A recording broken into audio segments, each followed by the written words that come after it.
Hi everyone and welcome back to another video.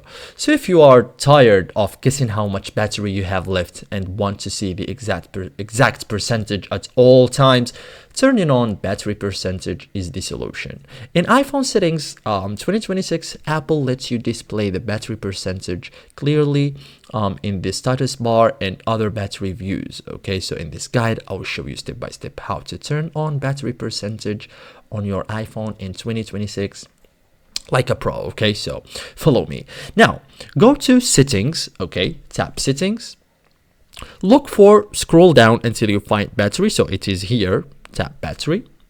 This section shows battery usage, health and display options. Okay, so turn on battery percentage. So now toggle on battery percentage. So you have it here at the top. Okay, so it is like this. Usually when you tap, it becomes like this. Okay, so once enabled, the exact battery number, the percentage, appears in the status bar. As you can see, you no longer need to swipe down to check battery level. Okay, so you can check battery percentage in the status bar. So after turning it on, the battery icon now shows the percentage inside or next to it.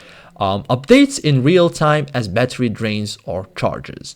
Works on Face ID iPhones, home button iPhones. Okay, view battery percentage in control center. So even with battery percentage on, swipe down from the top right corner. Okay, battery percentage appears clearly at the top. Useful for quick checks. Okay, so thank you guys for watching this video and see you guys in the next tutorial.